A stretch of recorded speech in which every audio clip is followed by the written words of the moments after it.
let's talk about you and let's talk about your life.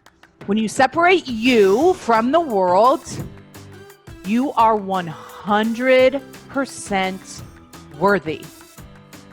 And when you start from that place, that's when you can start having some authority over your life and creating your life.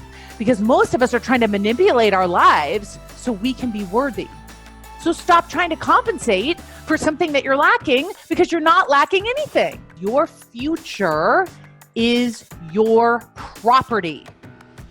Your future isn't going to happen to you. You're going to create it. You're either going to create it from default or you're going to create it on purpose. I want you to create it on purpose. It's your property. Don't let your brain steal it from you. Don't let the world steal it from you. Don't let other people's programming steal it from you. It's your property. You create it.